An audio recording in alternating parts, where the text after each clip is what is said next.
First, we made our own protein gorditas. Then we made our own spicy ranch. And today we are bringing it all together and making a cheesy gordita crunch from scratch that will be the best cheesy gordita crunch copycat on the internet.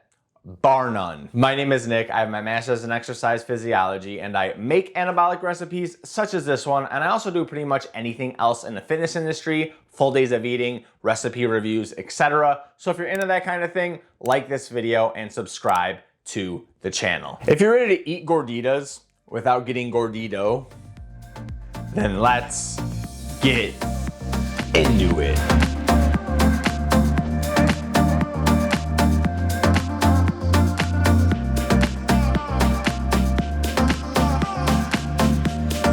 We're gonna start with getting our vegetables chopped, and that would be half an onion and some lettuce. To chop the onion, we're going to go to the head of the onion and chop off the top layer, and then we're going to chop this onion in half because we only need half of it. Now we want small pieces of onion because we want ground beef with some onion, not onion with some ground beef. So first, we have to take our outer layer of skin off. Usually it's like 1 or 2 layers to get to where you want. Then we're gonna go on a diagonal and we're going to cut across. We wanna do about, I would say, 1/4 inch marks. And we're not gonna go past the stem because we wanna make sure that everything holds together as we're cutting it. This makes it a lot easier to actually dice the onion. So I was able to get 3 cuts across, and then we're gonna do the same thing on this side. My knife could use some sharpening. However, as long as you're not going past the stem, everything should hold together pretty well. Now some of mine came out, and I admit I am not a master onion or vegetable cutter, but this is pretty damn good, especially for the anabolic chef that I am. As you can see, we've got cuts all across this, probably, like I said, 1/8 of an inch to 1/4 inch each. And now we're just gonna use the claw technique and try and cut this as fine as possible. Slow and steady wins the race here. You don't wanna cut yourself. Since we have the cutting board out and our knife ready to go, I'm just gonna cut up our lettuce as well. So I grab 2 big leaves and I go the green end first, and same thing with the claw technique. I'm gonna slice this very, very thin. We want this to lay really nicely inside of the taco, so we don't want to make it too thick. Once we're at the white part, I throw this part out, and I'm gonna separate the lettuce from the onion here, and we will put this to the side. We're gonna grab a pan, and we're only gonna use this one pan for the entire recipe, and we're gonna get this on a medium heat. While that's on medium heat, we're gonna add 5 grams of the oil of your choice to the pan. I have avocado oil. I use 93.7 and 96.4 in multiple taste testings, and that wasn't much of a difference because the other stuff we put in the ground beef, there's so many spices and other things going on that you're not gonna notice the fat. And if there's too much fat, it's gonna be dripping out of your taco. I don't know if you've ever gotten a taco from Taco Bell or somewhere else where you take a bite and everything spills out the end. That's what we're trying to avoid. With just a little bit of olive oil or avocado oil, whatever, and 96.4, this meat is going to be perfect. Trust me. Once your pan is nice and hot, we're gonna start putting this in little chunks at a time. You could hear the sizzle, so you know that the pan was ready. And just make little chunks so you have to do less work with your spoon later. I've got all the ground beef in the pan, and really the secret ingredient here is MSG. I'm gonna add 6 grams of this right on top. If you're asking why aren't you adding salt, we will go over that in just a little bit. And if you're wondering where you can get MSG or any of the products that I'm using, just curious to see what it is, what you would have to pick up in the store, you could check the links in the description. I will have everything that I use there. And if you do use those links, I do get a little bit of a kickback, and it helps support the channel. And I appreciate all the support that you guys have given me over these months and almost years at this point. Once we got our MSG on top, we are going to try to break this up as much as we can. I pretty much just keep mashing this until the ground beef is done. Mash and then mix, mash and then mix. We want to keep mashing and mixing until we see absolutely no more pink in the meat. Our meat is done, and I'm on team do the least dishes possible since I do them all the time. So I'm pouring this into a paper plate. We're gonna be using that in just a little bit, so don't put it too far. But we're gonna wipe our pan here. Be careful, it's obviously hot. Our pan is ready again, and we're gonna put 6 more grams of avocado oil into the pan. While that oil is heating up, we will get our seasoning mix for the ground beef ready. I simplified this a lot from my older recipes just so it's easier for you guys, but I didn't want to sacrifice flavor. and I guarantee you this is going to be delicious. We're gonna start out with 3 grams of chili powder, 3 grams of cumin, 3 grams of coriander, and another great ingredient that I love that goes low key is smoked paprika. You can use regular paprika, I have that too, but the smoked paprika just adds that smokiness flavor that I really love. 3 grams. And lastly, 1 gram of black pepper.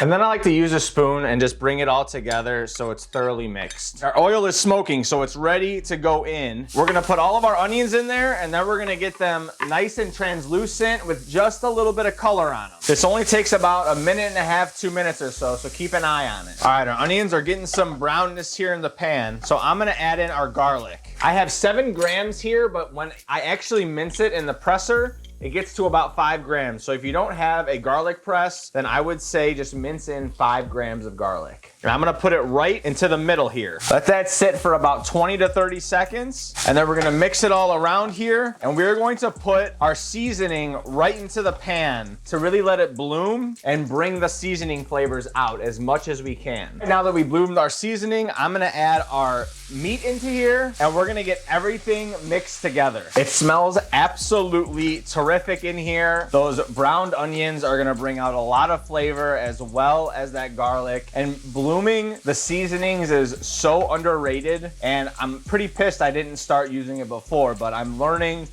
with every day that I cook in this kitchen. Now that we've got everything mixed together in the pot, we're gonna add 100 grams of beef broth. Chicken broth will work as well, as long as you have one or the other. Our last ingredient for our ground beef is a tomato sauce, and we're gonna put 125 grams in. Try to get one that has as little stuff added as possible, but it's pretty hard to find ones that don't already have some garlic powder, some onion powder in it, but also one that's only 20 calories for a 1/4 cup serving. Once we've got everything added in there, again, we're gonna get everything mixed up. We're gonna bring our stovetop down to low, and we're just gonna let this simmer for about 15 minutes. Now, the reason why I didn't add any salt in at the start was because the beef broth and the tomato sauce has salt in it. And then at the end, if you wanna add more salt, we can. But we don't wanna add it in at the start because we can't take it back once we have already added it in. While we let that simmer for the next 15 minutes, we're going to get our cheese shredded because pre-shredded cheese is the devil and we never want to use it. So what I have here is a reduced fat Colby Jack that we will be using.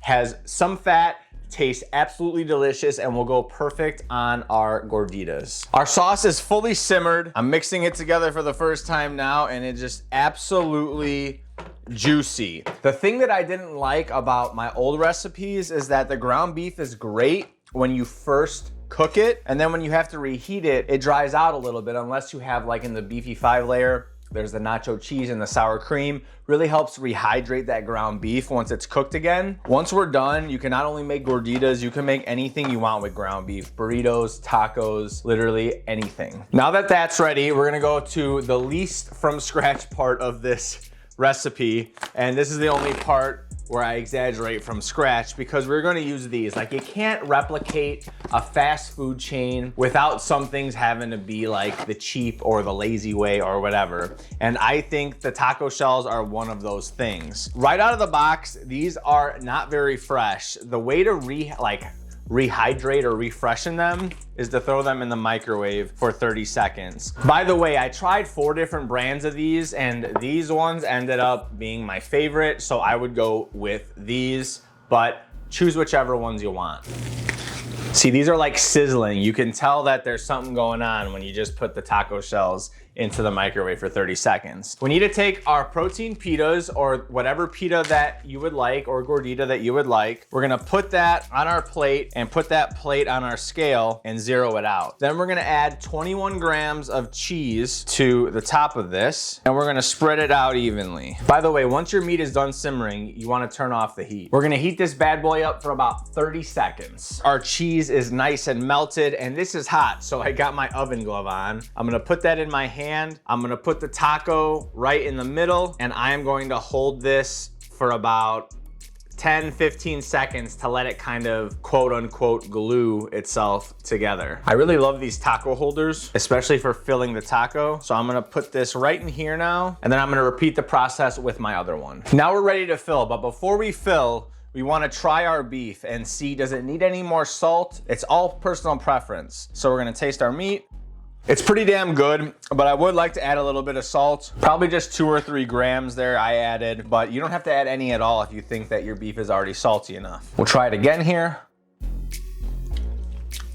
Yeah, that's perfect. Now there's no real clean way to do this. As you can see, the taco's kind of already closed. I just am going to grab a spoon and try and get it in between here. So fill them to your liking. I did multiple measurements and I was averaging about 48 grams of meat that I would put in there just off spooning it and then looking at the scale after. So I'm gonna go with 48 grams of mixes in each one of these for the calories, but some people would like to put the ground beef sky high. That's up to you. Same goes for the spicy ranch. I'm averaging about 13 grams of spicy ranch in each one of these, but put as much of your spicy ranch as you would like. It's so low calorie anyway, it's really not gonna make a difference. And last but not least, we have our lettuce for a little bit of a crunch. And after months of trials, we have the best cheesy gordita crunch copycat recipe on YouTube or on the internet for that matter. And I guarantee you will love it. The reason that I made a 10-minute spicy ranch was so that came together in 10 minutes and you have it for a long time. The reason I made a 15-minute protein pita is so it's done really quickly, so that all you have to do is make this ground beef, which is super simple. I got all the dishes done as it was simmering, and then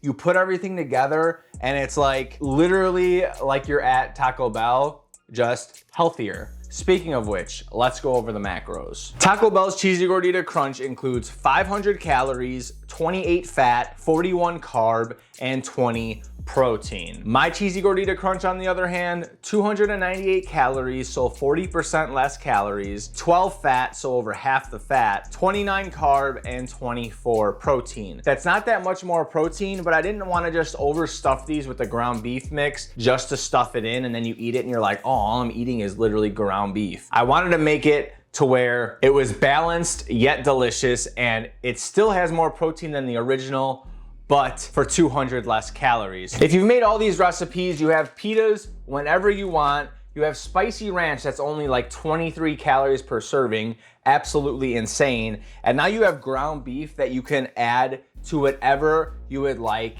Even on its own, it is absolutely delicious. So if you try this recipe, please let me know in the comment section below. It is great for people to see that other people tried it and liked it, and that it's worth spending the time and actually doing this recipe. There's a sheet pan pizza on the way, several other recipes that I have on the way as well. Like this video, subscribe to the channel, and until next time, I will see you in that next one. Deuces.